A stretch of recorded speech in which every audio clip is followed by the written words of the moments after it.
विद्यार्थी मित्रों स्टार्ट कर दीजिए। હવે રાહ જોતા નથી કોઈની।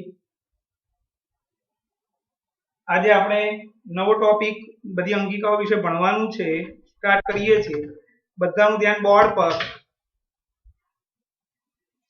એ પહેલા ચોપડીમાંથી વાંચી લઈએ ફટાફટ, પછી સમજાઈ દઉં છું। કોષ કેન્દ્ર પતી ગયું હતું આપણું।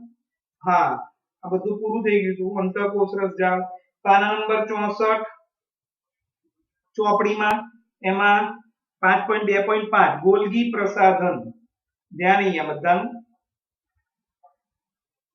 ગોલ્ગી પ્રસાધનનું સૌપ્રથમ વર્ણન કેમિલો ગોલ્ગી દ્વારા કરવામાં આવ્યું હતું। તે પટલ દ્વારા આવરિત તંત્રની બનેલી રચના છે, જે એકબીજાને સમાંતર થપ્પીઓમાં ગોઠવાયેલી પુટિકાઓ યુક્ત રચના છે। આવી પુટિકાઓને સિસ્ટર્ની કહેવામાં આવે છે। આ પટલો કેટલીકવાર અંતઃકોષ રસજાળના પટલ સાથે જોડાયેલી હોય છે, તેથી તે અન્ય જટિલ કોષીય પટલ તંત્રનો ભાગ બનાવે છે। ગોલ્ગી પ્રસાધન દ્વારા અંતઃકોષ રસજાળ દ્વારા સંશ્લેષિત દ્રવ્યનું પેકેજિંગ કરી કોષની અંદર તેમજ કોષની બહાર મુક્ત કરવામાં આવે છે। પુટિકાઓમાં નિપજોનું પેકેજિંગ કરવું, રૂપાંતરણ કરવું, સંગ્રહ કરવાનું કાર્ય ગોલ્ગી પ્રસાધન કરે છે। કેટલાક કિસ્સાઓમાં ગોલ્ગી પ્રસાધન સરળ શર્કરામાં જટિલ શર્કરામાં નિર્માણ પણ કરે છે। ગોલ્ગી પ્રસાધન લાઇસોસોમના નિર્માણ સાથે પણ સંકળાયેલી છે। અહીંયા બાજુમાં વૈજ્ઞાનિકની માહિતી આપી છે, એ પણ વાંચી લઈએ એકવાર।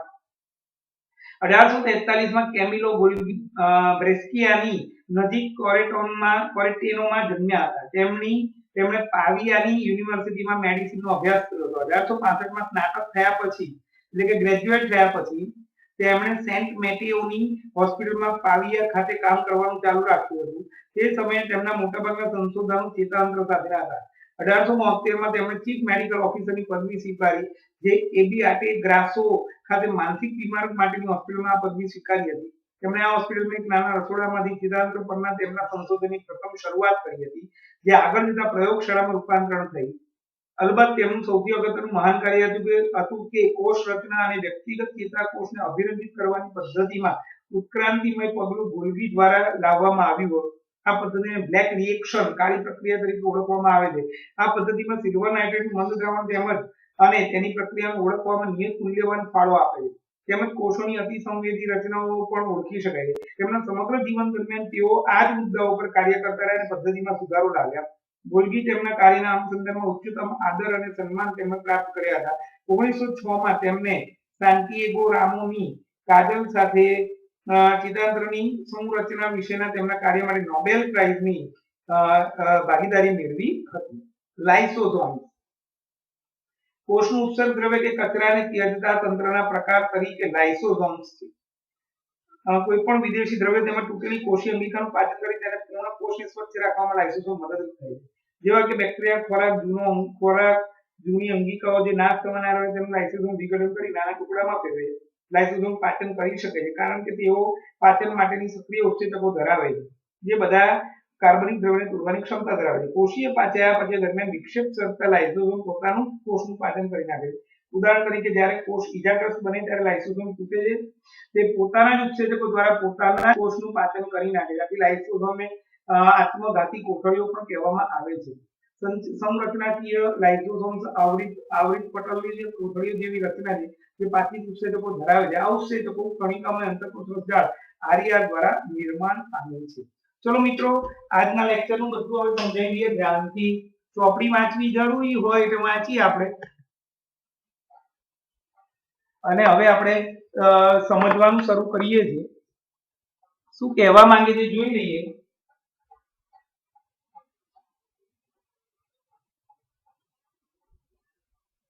ચલો, રિબોઝોમ ગઈકાલનું આપણે અંતઃકોષ રસજાળનું જે ટોપિક પત્યો એના પછીનો ટોપિક છે રિબોઝોમ। અંતઃકોષ રસજાળ બે પ્રકારની હતી, ગઈકાલ આપણે ભણ્યા હતા। ખરબચડી અંતઃકોષ રસજાળ અને લીસી અંતઃકોષ રસજાળ। ખરબચડી આરઈઆર અને લીસી એસઈઆર। આરઈઆર ખરબચડી એટલે કે કણિકામય અંતઃકોષ રસજાળ પર નાના કણો આવેલા હોય। કોના કણો આવેલા હોય? રિબોઝોમના। આ કણો રિબોઝોમના આવેલા હોય। એ રિબોઝોમ એ પ્રોટીન સંશ્લેષણનું કાર્ય કરે છે, એટલે કે આરઈઆર એ પ્રોટીન સંશ્લેષણનું કાર્ય કરે અગત્યનું। અને લીસી અંતઃકોષ રસજાળ એટલે કે એસઈઆર એ લિપિડ એટલે કે ચરબીના સંશ્લેષણનું કાર્ય કરે। આમાં જે પ્રોટીન અને ચરબી જે બને આવે એમાંથી કેટલું પ્રોટીન અને કેટલું ચરબી ઉત્સેચક અને અંતઃસ્ત્રાવ બનાવવામાં મદદરૂપ થાય। કેટલું પ્રોટીન અને કેટલું ચરબી એ કોષ રસનું બંધારણ ઘડવામાં મદદરૂપ થાય છે. મિત્રો આ ગઈકાલની વાત હતી. હવે એનાથી આગળ જઈએ રિબોઝોમ. રિબોઝોમ એ અંગિકા છે. એ બંને કોષોમાં આવેલી છે. કયા બંને કોષો? અલ્પ વિકસિત કોષ કેન્દ્ર ધરાવતા કોષ અને સુવિકસિત કોષ કેન્દ્ર ધરાવતા કોષ. એટલે કે આદિ કોષ કેન્દ્રીય કોષ અને સુકોષ કેન્દ્રીય કોષ એ બંને પ્રકારના કોષોમાં જોવા મળે છે.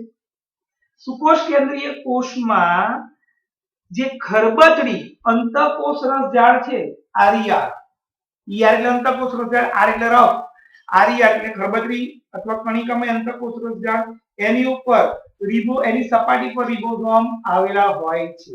એ રિબોઝોમ પડ વિનાની અંગિકા છે, અને કોઈ પડ ના હોય, પટલ વિહીન અંગિકા છે. અને સુવિકસિત કોષ કેન્દ્રમાં એ આરઈઆર પર હોય, કણાભ સૂત્રમાં હોય અને હરિતકણની અંદર પણ રિબોઝોમ જોવા મળે છે. એનું મુખ્ય કાર્ય છે પ્રોટીનનું સંશ્લેષણ, પ્રોટીનનું ઉત્પન્ન કરવાનું, પ્રોટીન બનાવવાનું, પ્રોટીનનું સંશ્લેષણ કરવાનું કામ કરે છે. મિત્રો ખબર પડી ગઈ હશે. આજે જે અંગિકાઓ ભણવાની છે બધી મોડે, 6 અંગિકા છે ટોટલ. એમાં 3 આજે ને 3 નેક્સ્ટ લેક્ચરમાં પાઠ પતી હશે સોમવારે. સોમવારથી આપણો ટાઈમ 12 વાગ્યાનો રહેશે. કારણ કે બધી સ્કૂલો આડી ટાઈમ છે બધી સ્કૂલોનો. એટલે કાં તો સવારે 7:30 રાખવું પડે વહેલામાં વહેલું, કાં તો પછી બપોરે 12 વાગે રાખવું પડે. સવારે 7:30 ઘણા ઊંઘતા હોય, ઉઠ્યા ના હોય અને એ લોકોને ઉતાવળ હોય સ્કૂલની, એટલે આપણે બધાનું પતી જાય પછી 12 થી 1 રાખીશું. સોમવારે આ પાઠ પતી જશે. આ પાઠની 2 વાર એક્ઝામ લેવાની છે, અડધા પાઠની. એટલે મંગળવાર, બુધવાર, ગુરુવારમાં 2 એક્ઝામ લઈશ. ધ્યાન રાખજો મિત્રો, બહુ મજાની વસ્તુ છે. આજે ખાલી 3 અંગિકા, ચાલો મોડે થઈ જશે આખો લેક્ચર. ચલો રિબોઝોમ ક્યાં આવેલું હોય પહેલા બધાએ મનમાં ઘરે બોલવાનું. રિબોઝોમ બંને પ્રકારના કોષમાં આવેલી છે. કયા બંને પ્રકારના કોષમાં? આદિ કોષ કેન્દ્રીય કોષ અને સુવિકસિત કોષ કેન્દ્રીય કોષ બંનેમાં આવેલી હોય છે. સુવિકસિત કોષ કેન્દ્રીય કોષમાં ક્યાં આવેલી હોય? તો કે આરઈઆર, ખરબચડી અંતઃકોષ રસ જાળની સપાટી પર આવેલી હોય, તથા કણાભ સૂત્ર અને હરિતકણની અંદર પણ આવેલી હોય. આનું મુખ્ય કામ શું છે? આનું મુખ્ય કામ પ્રોટીનનું સંશ્લેષણ કરવાનું છે. મિત્રો રિબોઝોમ ખબર પડી ગઈ. છેલ્લી વાર બોલી દઉં છું, ત્રીજી વાર.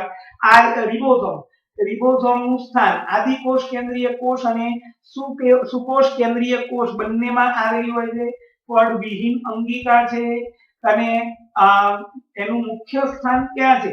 તો કે જે આરઈઆર છે એની સપાટી પર હોય અને સાથે સાથે કણાભ સૂત્ર અને હરિતકણમાં પણ જોવા મળે છે. એનું મુખ્ય કાર્ય પ્રોટીનના સંશ્લેષણનું મુખ્ય કાર્ય કરે છે. ચલો મિત્રો, હવે એક નોંધ છે જે ગઈકાલે ભણી ગયા હતા, હું આઈને પણ બોલ્યો હમણાં, કે ખરબચડી અંતઃકોષ રસ જાળ પ્રોટીનનું સંશ્લેષણ કરે, લીસી અંતઃકોષ રસ જાળ એ ચરબીનું સંશ્લેષણ, લિપિડનું સંશ્લેષણ, લિપિડ એટલે ચરબી, લિપિડનું સંશ્લેષણ કરે. તો આમાંથી પ્રોટીન, આરઈઆર માંથી જે બનેલો પ્રોટીન છે એમાંથી કેટલોક ભાગ, અને એસઈઆર માંથી જે ચરબી બની છે, લિપિડ બની છે એમાંથી કેટલોક ભાગ, એ પ્રોટીન અને લિપિડ નો કેટલોક ભાગ કોષ રસ પટલ બનાવવામાં અગત્યનો ભાગ ભજવે છે. કોષ રસ પટલ બનાવવામાં અગત્યનો ભાગ ભજવે છે. આ ઘટનાને, આ ક્રિયાને જૈવ સંશ્લેષણ કહેવામાં આવે છે. જૈવ સંશ્લેષણ જીવ પડ બનાવવાની પ્રક્રિયા, જીવંત પડ બનાવવાની પ્રક્રિયા, કોષ રસ પટલ બનાવવાની પ્રક્રિયા એને જૈવ સંશ્લેષણ કહેવાય છે. ફરી એકવાર બોલી જાઓ. આરઈઆર એટલે કે ખરબચડી અંતઃકોષ રસ જાળ દ્વારા જે પ્રોટીન બનાવવામાં આવે છે તેમાંથી કેટલું પ્રોટીન, અને લીસી અંતઃકોષ રસ જાળ દ્વારા જે લિપિડ એટલે કે ચરબી બનાવવામાં આવે છે એમાંથી કેટલી ચરબી, આમાંથી કેટલું પ્રોટીન, આમાંથી કેટલી ચરબી. આ પ્રોટીન અને ચરબી બંને ભેગા થઈને કોષ રસ પટલ બનાવવામાં અગત્યનો ભાગ ભજવે છે. આ કોષ રસ પટલ બનાવવાની જે પ્રક્રિયા છે તેને જૈવ સંશ્લેષણની પ્રક્રિયા કહેવાય છે. મિત્રો ખબર પડી ગઈ હશે. હવે આપણે નવી અંગિકા ભણીએ, ગોલ્ગી પ્રસાધન એટલે કે ગોલ્ગી કાય નામની અંગિકા ભણીએ છીએ. હવે એ ગોલ્ગી કાય મેં બોર્ડ પર લખેલું છે, પહેલા વાંચી જઈશું. એની નાનકડી આકૃતિ પણ દોરી નાખીશું આપણે.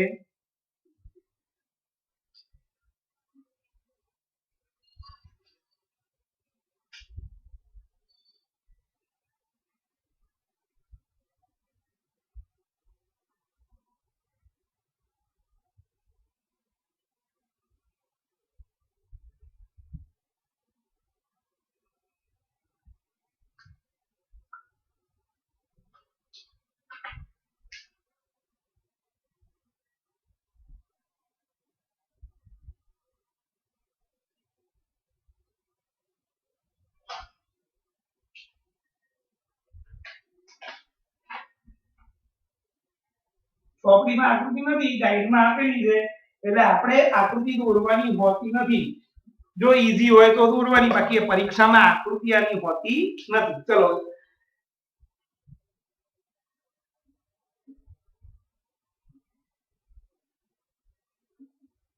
મિત્રો, ગોલ્ગી પ્રસાધન, ગોલ્ગી કઈ વિશે હવે ભણીએ. ધ્યાન અહીંયા એની શોધ કોણે કરી? કેમિલો ગોલ્ગી નામના વૈજ્ઞાનિકે કરી હતી. કેમિલો ગોલ્ગી નામના વૈજ્ઞાનિકે. એની રચનામાં શું છે? રચનામાં ગોલ્ગી કાયની રચનામાં એકબીજાને સમાંતર થપ્પીઓમાં ગોઠવાયેલી પુટિકાઓ આવેલી હોય છે. આપણે કોથળીઓની થપ્પી કેવી કરી હોય એવી એકબીજાને સમાંતર થપ્પીઓમાં ગોઠવાયેલી પુટિકાઓ આવેલી હોય છે. આ પુટિકાઓને સિસ્ટર્ની કહેવામાં આવે છે. શું બોલ્યો હું? ખબર પડી ગઈ. ગોલ્ગી કાયની રચનામાં એકબીજાની સમાંતર હોય તેવી થપ્પી જેવી રચના છે. આ થપ્પી જેવી રચનાને પુટિકાઓ કહેવાય છે. એ પુટિકાને સિસ્ટર્ની કહેવામાં આવે છે.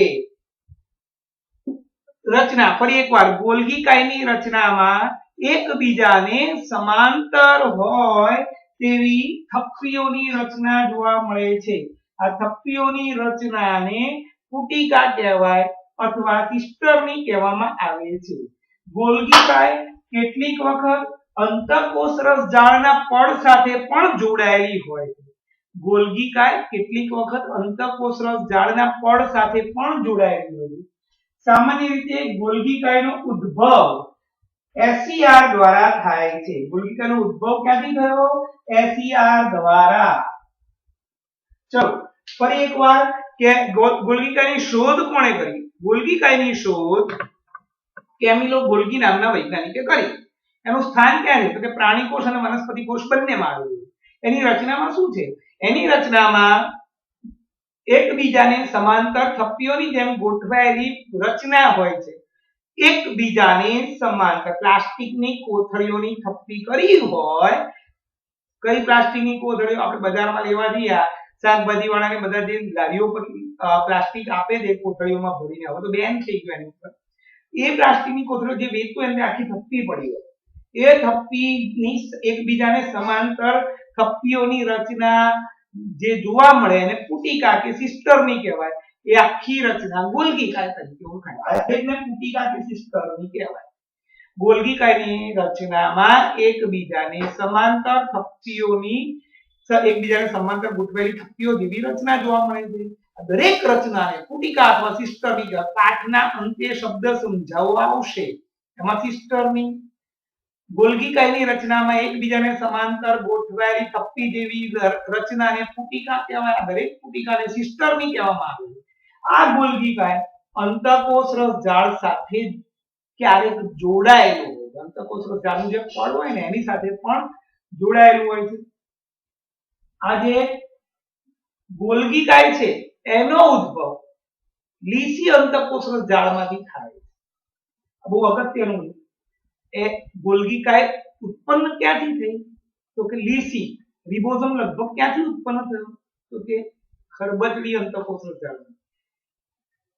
એ રિબોઝોમ કેમ લગભગ બોલ્યો? કારણ કે માત્ર ખરબચડી પર આવેલું હોય એવું નથી, હરિતકણમાં આવેલું, કણાભસ્ત્રમાં આવેલું. એટલે રિબોઝોમનું ઉત્પત્તિ સ્થાન માત્ર આરઈઆર છે એવું ના કહેવાય. પણ એવું કહી શકાય ખરબચડી અંતઃકોષરસ જાળમાંથી રિબોઝોમ બન્યા. અને એવી રીતે લીસી અંતઃકોષરસ જાળમાંથી ગોલ્ગી કાયનો ઉદ્ભવ થાય છે. આજે લાઇનિંગ કરું છું એકદા એમસીક્યુ માં પૂછાય, ખબર પડે છે. ફરી એકવાર, ગોલ્ગી કાયની શોધ કોણે કરી? કેમિલો ગોલ્ગી નામના વૈજ્ઞાનિકે.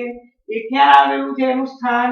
પ્રાણી કોષ. હવે આમાં આદિ સુકોષો એવું ના હોય, આદિમાં તો હોતું જ નહીં અંગિકાઓ.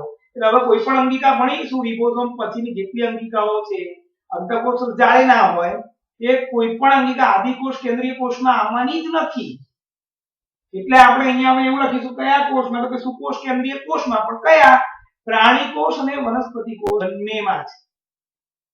ગોલ્ગી કાયની રચનામાં એકબીજાને સમાંતર ગોઠવાયેલી હોય થપ્પી જેવી રચનાને પુટિકા કહેવાય છે, જેને સિસ્ટમી પણ કહેવાય છે.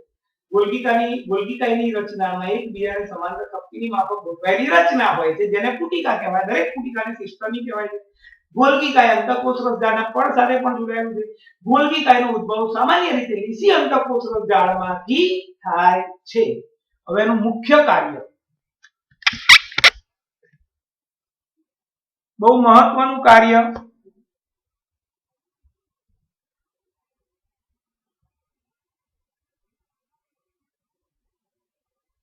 ગોલ્ગીકાયનું કાર્ય ખૂબ જ મહત્વનું.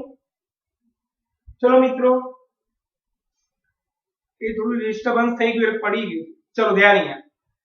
ગોલ્ગીકાયનું કાર્ય પહેલું, અંતઃકોષ રસજાળ દ્વારા સંશ્લેષિત પ્રોટીન અને લિપિડ વગેરે દ્રવ્યનું પેકેજિંગ કરી કોષની અંદર તથા બહાર મુક્ત કરવાનું કાર્ય કરે છે. જો એકદમ શાંતિથી ભણાવી દે, એકની એક વસ્તુ 5 વાર બોલું છું એટલે મોડે થઈ જાય, પણ એનો ફાયદો શું લેવાનો? મારું ટ્યુશન પતે પછી એસએસ નું ટ્યુશન છે આજે, એ પતે પછી તરત લખવા બેસી જવાનું. એકવાર જોઈને એકવાર મોઢે. પ્રશ્ન નંબર આજે કોઈ હું ગાઈડ ના આપું એનું એ જ છે. આ નંબર આપી દઉં છું એટલે એકવાર આ બોર્ડ લખવાનું, એકવાર એ લખી નાખવાના પ્રશ્નો, એટલે તમને 2 વાર લખાઈ જાય, મોઢે થઈ જાય. મોઢે જ કરી નાખવાનું. ચલો મિત્રો ફરી એકવાર. કાર્ય, અંતઃકોષ રસજાળ દ્વારા જે સંશ્લેષિત પ્રોટીન અને લિપિડ હતું એવા દ્રવ્યોનું પેકેજિંગ કરીને કોષની અંદર કાં તો કોષની બહાર મુક્ત કરવાનું કામ કરે છે. એટલે પહેલું કાર્ય થયું.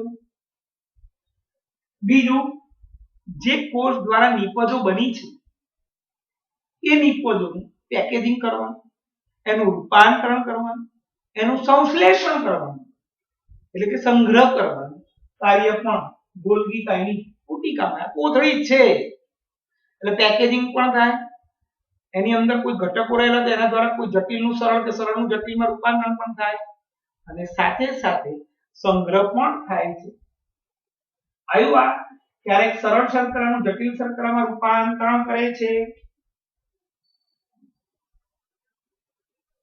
અને લાઇસોસોમ નામની અંગિકાના નિર્માણ સાથે સંકળાયેલી છે. બહુ અગત્યનું. ચલો મિત્રો, 4 મુખ્ય કાર્ય. પહેલું, ફટાફટ ધ્યાન અહીંયા. પહેલું કાર્ય શું હતું? અંતઃકોષ રસજાળ દ્વારા એટલે કે ખરબચડી આરઈઆર દ્વારા જે પ્રોટીન બન્યો એ અને એસઈઆર દ્વારા જે લિપિડ બન્યો એ અને એના સિવાયના બીજા કેટલાક દ્રવ્ય પણ કોષની અંદર બન્યા હોય તે બધા દ્રવ્યોનું પેકેજિંગ કરી એને કોષની અંદર અથવા કોષની બહાર લાવવાનું કામ કરે. બીજો અગત્યનો મુદ્દો, બીજું અગત્યનું કાર્ય, કોષની અંદર જે નિપજો બની છે એ નિપજનું પેકેજિંગ, એનું રૂપાંતરણ અને એનું સંગ્રહ કરવાનું પણ કામ કરે છે. ત્રીજું અગત્યનું કાર્ય, સરળ શર્કરાને જટિલ શર્કરામાં રૂપાંતરણ કરે છે.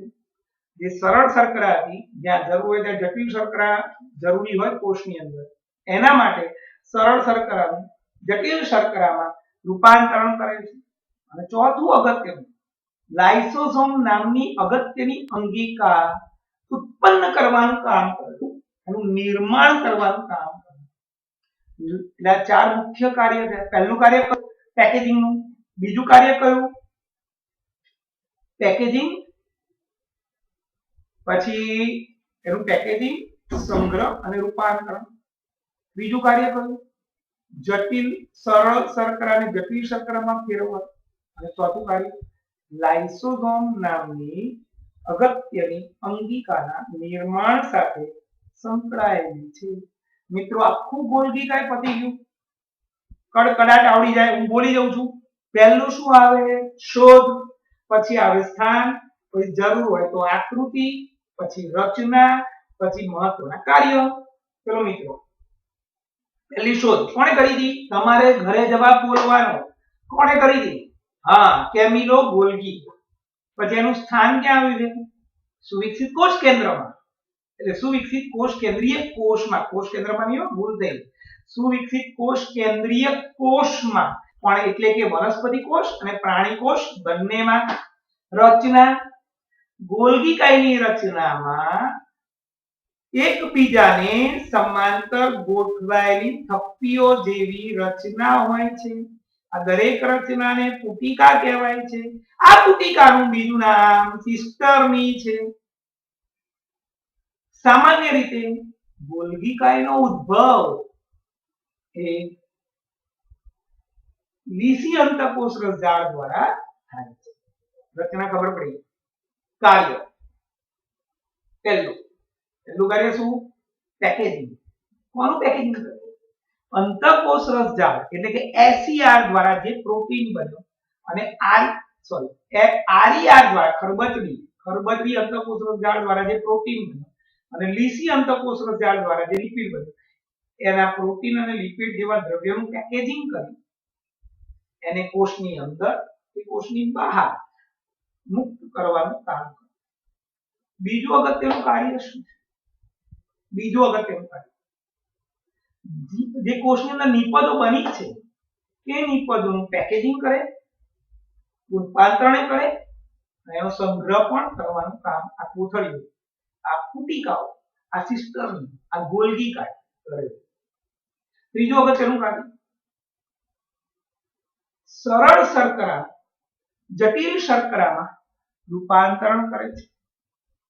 અને એકદમ અગત્યનું ચોથું અગત્યનું કાર્ય લાઇસોસોમ નામની અગત્યની અંગિકાના નિર્માણ સાથે સંકળાયેલું છે. ખબર પડી હશે મિત્રો. ગોલ્ગી કાય એકવાર ફરીથી બોલી જવું. ગોલ્ગી કાય, ગોલ્ગી પ્રસાધન, ગોલ્ગી કાયની શોધ કોણે કરી? તમારે પણ મારી જોડે બોલવાનું છે. 6 અંગિકા છે, આજે 3 જ ભણાવવાની છે. 1 2 3, બાકીની 3 આવતીકાલે એટલે કે સોમવારે બપોરે 12 વાગ્યાના લેક્ચરમાં થશે. સોમવારે પાઠ પૂર્ણ થઈ જવાનો એટલે આપણા વિજ્ઞાનનો પહેલો અને પાંચમો બે પાઠ પતી જશે. પછી હું ભૌતિક વિજ્ઞાનનો પાઠ શરૂ કરીશ. ચલો ધ્યાન અહીંયા મિત્રો. ગોલ્ગી કાય, ગોલ્ગી પ્રસાધન એની શોધ કોણે કરી? બોલો. કેમિલો ગોલ્ગીએ. પછી એની રચના અહીંયા જોતા રહેજો. એની રચનામાં શું છે અને એનું સ્થાન પ્રાણી કોષ અને વનસ્પતિ કોષ બંનેમાં. એની રચનામાં શું છે? એકબીજાને સમાંતર ગોઠવાયેલી થપ્પીઓ જેવી રચના. આ દરેક રચનાને પુટિકા કહેવાય. પુટિકાનું બીજું નામ સિસ્ટર્ની કહેવાય છે. આ ક્યાંથી ઉદ્ભવ્યું? આ એસઈઆર લીસી અંતઃકોશ રસજાળમાંથી ઉદ્ભવ્યું.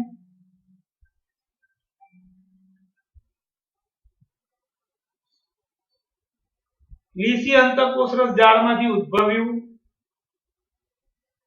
કાર્ય એનું મુખ્ય કાર્ય શું છે? એનું મુખ્ય કાર્ય પહેલું પેકેજિંગ. કોને પેકેજ કરે? બોલો. હા, જે રફ હતી એટલે કે આરઈઆર હતી એને જે પ્રોટીન બનાવી અને જે એસઈઆર હતી, હું વારંવાર બોલું છું, આરઈઆર પ્રોટીન એમસીક્યુ માં 100% આવશે, પેપરમાં જોઈ લેવાનું. ખરબચડી અંતઃકોશ રસજાળ આરઈઆર એ પ્રોટીનનું સંશ્લેષણ કરે અને લીસી અંતઃકોશ રસજાળ એ લિપિડનું નિર્માણ કરે. એટલે કે પ્રોટીન લિપિડ જેવા દ્રવ્યોનું પેકેજિંગ કરી એને કોષની અંદર અને બહાર મુક્ત કરવાનું કામ કરે છે. બીજું અગત્યનું કાર્ય નિપજોનું પેકેજિંગ, રૂપાંતરણ તેમજ સંગ્રહ કરવાનું કામ કરે છે. પેકેજિંગ, રૂપાંતરણ તેમજ સંગ્રહ કરવાનું કામ કરે છે. ત્રીજું અગત્યનું કાર્ય સરળ શર્કરા જટિલ શર્કરામાં ફેરવે. ચોથું અગત્યનું કાર્ય લાઇસોસોમ નામની અંગિકાના નિર્માણ સાથે સંકળાયેલી અંગિકા છે. ખબર પડી ગઈ છે મિત્રો. 4 વાર બોલી ગયો. હજી પણ છેલ્લે પણ બોલી. આ લાઇસોસોમ ભણાયા પછી મોડે થઈ આજના લેક્ચરમાં મોડે થઈ જવું જોઈએ અને ઘરેથી 2 વાર આજે લખો એટલે કામ પતી જાય. જે હોમવર્ક કરતું નથી એને હું 100% કહું છું કે આ તો પરીક્ષા જેટલા પાઠ છે એટલે નહીતર તો હું એ લોકોને આ લેક્ચર દેખાય નહીં એવું જ કરી દઈશ. જે લોકોનો હોમવર્કનો મેસેજ નથી આવતો આ પાઠ પતે પછી નહીં ચલો હું સ્પષ્ટ કહી દઉં છું દરેક જણને. ચલો વાત કરીએ હવે લાઇસોસોમ નવી અંગિકા. ને ઉપર એની બાજુમાં કંઈક લખ્યું છે. શું લખ્યું છે વાંચો. પાચક કોથળી. અને અહીંયા જગ્યા નથી એટલે બીજું લખવાનું રહી ગયું પણ એ નીચે લખ્યું છે. શું વાંચો. આત્મઘાતક કોથળી. પાચક કોથળી અને આત્મઘાતક કોથળી. ચલો પહેલા વાંચી લઈએ. ગોલ્ગી કાયની પુટિકાઓમાંથી લાઇસોસોમ નામની અંગિકા ઉત્પન્ન થાય છે. ગોલ્ગી કાયની પુટિકાઓમાંથી લાઇસોસોમ નામની અંગિકા ઉત્પન્ન થાય છે. અહીંયા જ તમને કહ્યું હતું લાઇસોસોમ નામની અંગિકાના નિર્માણ સાથે સંકળાયેલી છે. એટલે આની નીચે હું અંડરલાઈન કરી નાખું. ગોલ્ગી કાયની પુટિકાઓમાંથી લાઇસોસોમ નામની અંગિકા ઉત્પન્ન થાય છે. પટલ ધરાવતી કોથળી જેવી રચના. એ પણ પડ ધરાવે છે, આના જેવી જ રચના હોય. પટલ ધરાવતી કોથળી જેવી રચના છે. લાઇસોસોમ ની અંદર પાચક ઉત્સેચકો આવેલા છે. એની રચનામાં લાઇસોસોમ ની અંદર પાચક ઉત્સેચક આવેલા હોવાથી બધા કાર્બનિક દ્રવ્યોને તોડીને પાચન કરે છે. આથી લાઇસોસોમને પાચક કોથળી પણ કહેવાય છે. કોઈ પણ બેક્ટેરિયા કે વધારાનો ખોરાક કોષમાં પ્રવેશે ત્યારે તેમજ તૂટેલી કે નાશ પામેલી અંગિકાનું પાચન કે વિઘટન કરી કોષને સ્વચ્છ રાખે છે. જ્યારે કોષ ઇજાગ્રસ્ત બને અથવા નકામો બને ત્યારે લાઇસોસોમ ની અંગિકા પોતે તૂટી જાય અને પોતાના પાચક ઉત્સેચક દ્વારા સમગ્ર કોષનું વિઘટન કરી નાખે અને સમગ્ર કોષનું જ પાચન કરી નાખે. આથી તેને આત્મઘાતક કોથળી પણ કહે છે. ચલો મિત્રો, આ મેં વાંચ્યું, હવે સમજાવું છું. બે વાર મોઢે બોલીશ અને પછી આ બધા વિશે ફરી એકવાર બોલી દઈશું આપણે બધા ભેગા. ચલો, લાઇસોસોમ. લાઇસોસોમ નું બીજું નામ પાચક કોથળી, ત્રીજું નામ આત્મઘાતક કોથળી, સુસાઇડ બોમ્બ. સુસાઇડ બોમ્બર એ પોતે જ સુસાઇડ કરી આખા કોષને નાશ કરી નાખે. એટલે લાઇસોસોમ નું પહેલું નામ શું? પાચક કોથળી. બીજું નામ શું? આત્મઘાતક કોથળી. ચલો, એનું સ્થાન એ કોણે ઉત્પન્ન કરી? ગોલ્ગી કાય. ગોલ્ગી કાયની પુટિકાઓમાંથી લાઇસોસોમ નામની અંગિકા ઉત્પન્ન થાય છે. ગોલ્ગી કાયની સિસ્ટરની એટલે કે પુટિકામાંથી લાઇસોસોમ નામની અંગિકા ઉત્પન્ન થાય છે. એની રચના એ પણ કોથળી જેવી જ રચના છે, એટલે પડ ધરાવતી રચના. એની અંદર બહુ અગત્યનું પાચક ઉત્સેચકો આવેલા હોય છે. એનું કાર્ય લાઇસોસોમની અંદર ખૂબ જ અગત્યના પાચક ઉત્સેચકો આવેલા હોવાથી લાઇસોસોમ કોષમાં દાખલ થતા બધા કાર્બનિક અણુઓને એટલે કે ગ્લુકોઝને આપણા શરીરમાં 10મા ધોરણમાં કરીએ એ જ પાઠ ચાલે છે. આપણા શરીરમાં આપણે જે ખોરાક ખાઈએ છીએ એનું શરીરમાં પાચન થઈને સરળ સ્વરૂપ બને એને આપણે ગ્લુકોઝ કહીએ. ગ્લુકોઝ એટલે કાર્બનિક પદાર્થ. એટલે જેટલા પાચિત ખોરાક કોષની અંદર જાય એ ખોરાકનું નાના આંતરડા દિવાલ દ્વારા શોષણ થાય, પછી રુધિરની અંદર એ પાચિત ખોરાક ભળી જાય, પછી એ પાચિત ખોરાક રુધિરમાં ભળીને રુધિર વાહિની દ્વારા દરેક કોષ સુધી પહોંચે. દરેક કોષમાં એક પાચિત ખોરાક એટલે કે ગ્લુકોઝ જાય અને આપણે જે આ શ્વાસમાં ઓક્સિજન લીધો એ પણ રુધિરમાં ભળે, એ પણ રુધિર વાહિની દ્વારા રુધિર દ્વારા હિમોગ્લોબિન મારફત રક્તકણના હિમોગ્લોબિન મારફતે એ ઓક્સિજન કોષની અંદર દાખલ થાય અને કણાક સૂત્રમાં જે આવતા લેક્ચરમાં ભણવાનું છે એ ગ્લુકોઝ એટલે કે કાર્બનિક ઘટક સાથે એ ઓક્સિજન સંયોજાઈને એમાંથી ખૂબ જ મોટા જથ્થામાં શક્તિ CO2 અને પાણી છૂટા પડે અને એ શક્તિનો કણાક સૂત્રની અંદર સંગ્રહ થાય અને એ શક્તિનો ઉપયોગ આપણે આપણા શરીરની બધી જૈવિક ક્રિયા કરવા માટે કરીએ. નેક્સ્ટ લેક્ચર અમે તમને સમજાવ્યું. શું સમજાવ્યું? પાચક ઉત્સેચકની વાત કરી. લાઇસોસોમની અંદર પાચક ઉત્સેચકો આવેલા હોય છે. આ પાચક ઉત્સેચકો કોષમાં દાખલ થતા બધા કાર્બનિક દ્રવ્યોનું વિઘટન કરી નાખે અને એનું પાચન કરી નાખે છે. એ સાથે સાથે આથી પાચક કોથળી કહેવાય. સાથે સાથે બીજું શેનું પાચન કરે?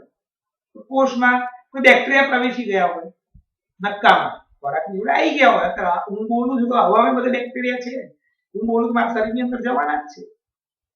એટલે એ જે બેક્ટેરિયા ગયા હોય વધારાના એ વત્તા કોષની અંદર કોઈ અંગિકા તૂટી ગઈ હોય તો એ અંગિકાઓ કે વધારાનો ખોરાક કે અન્ય દ્રવ્યો જે નક્કામાં છે એ બધા ઘટકોનું પણ વિઘટન કરી એનું પાચન કરે અને કોષને સ્વચ્છ રાખવાનું પણ કામ કરે. આથી આ બંને પોઈન્ટ પરીક્ષામાં કારણ પૂછાય લાઇસોઝોમને પાચક કોથળી કહે છે. તો આ બંને લખવાનું, આ બંને પહેલું બીજું બંને. પહેલું શું લખીશું? લાઇસોઝોમની અંદર ખૂબ જ અગત્યના પાચક ઉત્સેચકો આવેલા હોય છે.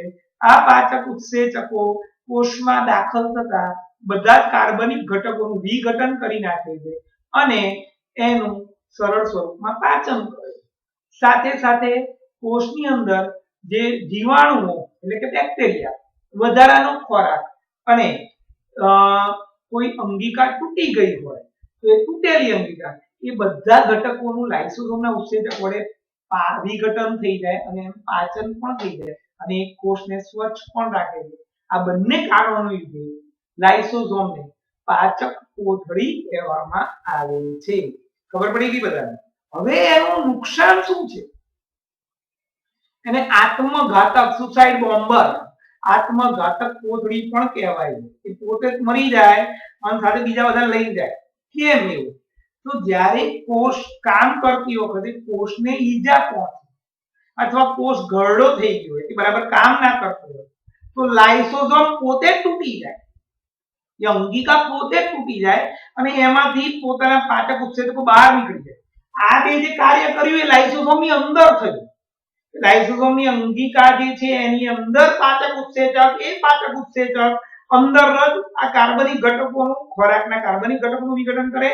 સાથે સાથે વધારાના જે દ્રવ્યો હોય, વધારાના જે ઘટકો હોય કે વધારાના જે ખોરાક હોય કે નકામી તૂટી ગયેલી અંગિકા હોય એ બધાનું લાઇસોઝોમની અંદર જ પાચન કરી નાખે અને કોષ સ્વચ્છ બનાવી દે.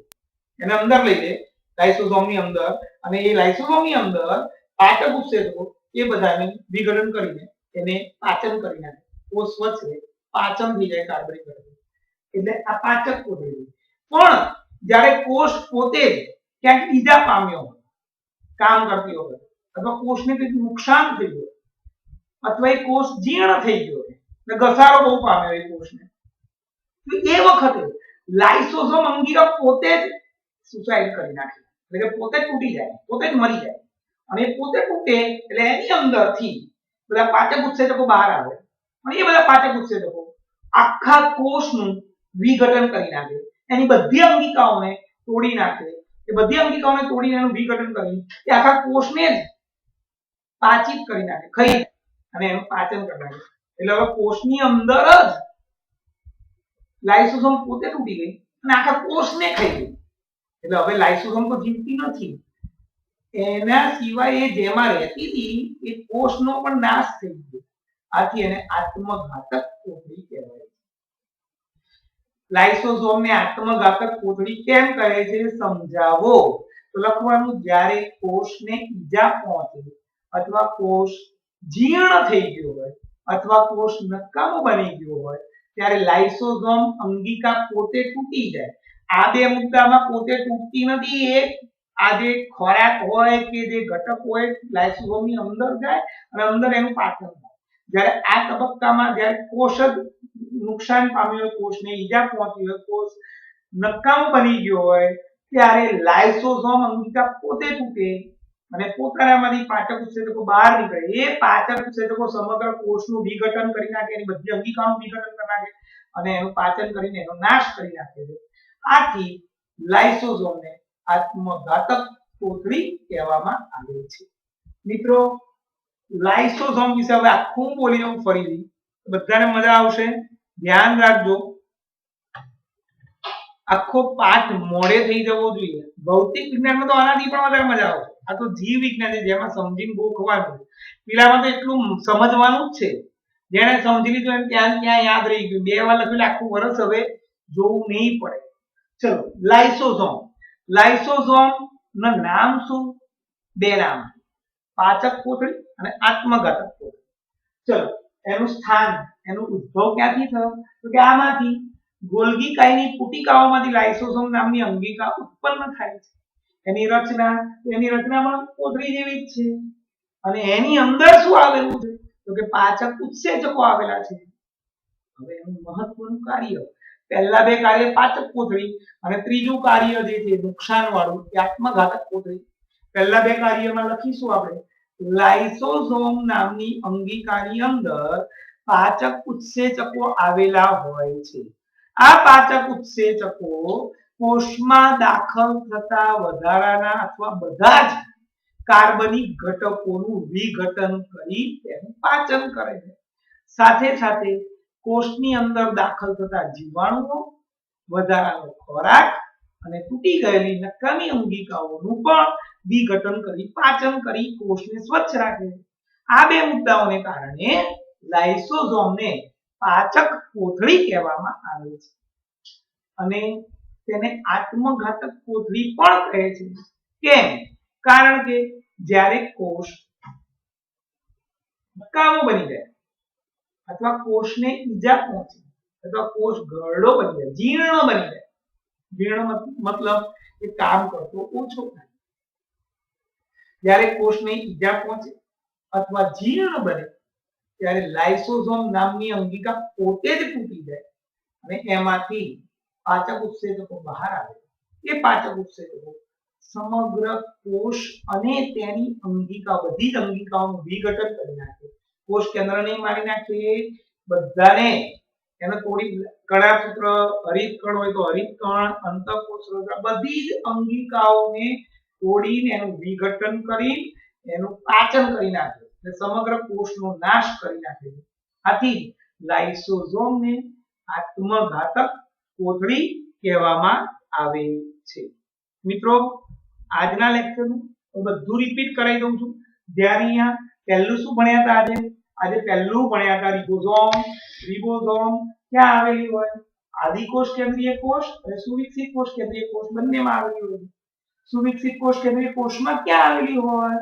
તો કે ખરબચડી કે કણિકામય અંતઃકોષરસ જાળમાં, કે કણાભસૂત્ર અને હરિતકણમાં આવેલી હોય. એની રચના એ પડવાળી અંગિકા નથી. સુવિકસિત કોષ કેન્દ્રમાં એ આરઈઆર પર અને કણાભસૂત્ર હરિતકણમાં હોય. એનું કાર્ય પ્રોટીનના સંશ્લેષણનું કાર્ય છે. પછી આપણે ભણ્યા જૈવ સંશ્લેષણ. તો આ કહ્યું તું મેં, આરઈઆર એટલે કે ખરબચડી અંતઃકોષરસ જાળ દ્વારા, ખરબચડી અંતઃકોષરસ જાળ દ્વારા જે પ્રોટીન ઉત્પન્ન થયો અને એસઈઆર લીસી અંતઃકોષરસ જાળ દ્વારા જે લિપિડ ઉત્પન્ન થયો, એમાંથી થોડું પ્રોટીન આમાંથી થોડું લિપિડ એ કોષરસના બંધારણમાં અગત્યનો ભાગ ભજવે છે. કોષરસના બંધારણની આ ક્રિયાને જૈવ સંશ્લેષણ કહેવાય. પછી ભણ્યા ગોલ્ગી પ્રસાધન. ગોલ્ગી કાય શું હતું? એમાં પહેલી શોધ કેમિલો ગોલ્ગીએ કરી હતી. પછી એનું સ્થાન સુવિકસિત કોષ કેન્દ્રીય કોષમાં એટલે કે પ્રાણી કોષ અને વનસ્પતિ કોષ બંનેમાં. એની રચના એકબીજાને સમાંતર થપ્પીઓની જેમ ગોઠવાયેલી કોથળી જેવી રચના છે. આ દરેક રચનાને પુટિકા કે સિસ્ટરની કહેવામાં આવે છે. પછી ગોલ્ગી કાય કેટલીક વખત અંતઃકોષરસ જાળના પડ સાથે પણ જોડાયેલી હોય છે. સામાન્ય રીતે આ ગોલ્ગી કાયનો ઉદ્ભવ લીસી અંતઃકોષરસ જાળમાંથી થયેલો હોય છે. એના ચાર કાર્ય. પહેલું કાર્ય શું હતું? અંતઃકોષરસ જાળ દ્વારા નિર્માણ પામેલા લિપિડ અને પ્રોટીન અથવા પ્રોટીન અને લિપિડનું પેકેજિંગ કરી એને કોષની અંદર દાખલ કરવા કે મુક્ત કરવાનું કામ કરે છે. બીજું, જે કોષમાં જે નિપજો બની છે એ નિપજોનું પેકેજિંગ કરે, એનું રૂપાંતરણ કરે અને એનો સંગ્રહ કરવાનું પણ કામ કરે છે. ત્રીજું, સરળ શર્કરાનું જટિલ શર્કરામાં પણ રૂપાંતરણ કરવાનું કામ કરે છે. અને ચોથું અગત્યનું, લાઇસોઝોમ નામની ખૂબ જ અગત્યની અંગિકાના નિર્માણ કાર્યમાં પણ અગત્યનો ભાગ ભજવે છે. અને હવે વાત કરીએ છીએ લાઇસોઝોમની. લાઇસોઝોમ એના બે નામ, પાચક કોથળી અને આત્મઘાતક કોથળી. પાચક કોથળી પહેલા એનું સ્થાન ક્યાંથી ઉત્પન્ન થયું? ગોલ્ગી કાયની પુટિકામાંથી ઉત્પન્ન થયું. પટલમય અંગિકા છે એટલે કે કોથળી જેવું પડ ધરાવે છે. લાઇસોઝોમની અંદર શું આવેલું છે? આની આકૃતિ નથી. લાઇસોઝોમની અંદર પાચક ઉત્સેચકો આવેલા હોય છે. એના બે મુખ્ય કાર્ય, એક પાચક કોથળી તરીકે અને બીજું આત્મઘાતક કોથળી તરીકે. પાચક કોથળી તરીકે કેમ કહેવાય? બધાએ જોડે બોલવાનું. લાઇસોઝોમની અંદર અગત્યના પાચક ઉત્સેચકો આવેલા હોય છે. કોષમાં રહેલા બધા જ કાર્બનિક પદાર્થોનું કે ઘટકોનું વિઘટન આ ઉત્સેચકો કરે છે અને એનું પાચન કરી નાખે છે અને પાચન કરે છે તથા સાથે સાથે કોષમાં જો જીવાણુઓ દાખલ થયેલા હોય, વધારાનો ખોરાક દાખલ થયેલો હોય અને જો કોઈ તૂટી ગયેલી અંગિકાઓ હોય તો તેમનું પણ વિઘટન કરી તેમનું પાચન કરી નાખે, એટલે નામશેષ કરી નાખે અને આથી કોષ સ્વચ્છ રહે. આ બે મુદ્દાને કારણે લાઇસોઝોમ્સને પાચક કોથળી કહેવામાં આવે છે. અને ક્યારેક કોષ ઈજાગ્રસ્ત બને, જીર્ણ થઈ ગયો, ત્યારે લાઇસોઝોમ અંગિકા પોતે તૂટી જાય અને એની અંદરથી પાચક ઉત્સેચક બહાર આવે અને બહાર આવેલા પાચક ઉત્સેચકો સમગ્ર કોષની બધી અંગિકાઓને તોડી નાખે, એનું વિઘટન કરી નાખે અને સમગ્ર કોષનું પાચન કરી નાખે અને સમગ્ર કોષનો નાશ કરી નાખે. આથી લાઇસોઝોમને આત્મઘાતક કોથળી કહેવામાં આવે છે. મિત્રો, આટલે સુધી આજે આ રાખવાનું છે. કેટલા જવાબ ચાલ્યા એ પણ તમને કહી દઉં છું. કાલે રજા છે, એક્ઝામ નથી લેતો, એક લેક્ચરનો પાર્ટ બાકી છે, એટલે કાલની રજામાં બધું મોઢે કરી નાખવાનું, ઘરકામ પૂરું કરી નાખવાનું, દેવું ચડાવવું નહીં. આજે માત્ર 3 જ જવાબો છે. હોમવર્ક, બોર્ડ એકવાર લખવું વત્તા પ્રશ્ન 29, 30, 31 ગાઈડમાંથી લખવા. આના આ જ છે, ગાઈડનું નહીં લખો ને આ લખશો તો પણ ચાલશે. સોમવારે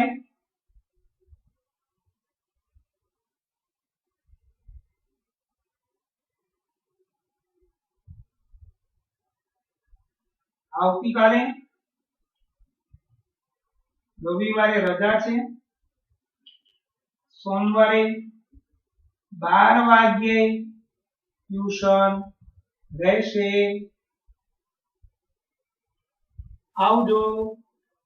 આજનું કામ આજે જ કરજો અને લખી નાખજો બધું. અને કોઈને કઈ ક્વેરી હોય તો ફોન કરીને પૂછી શકે છે.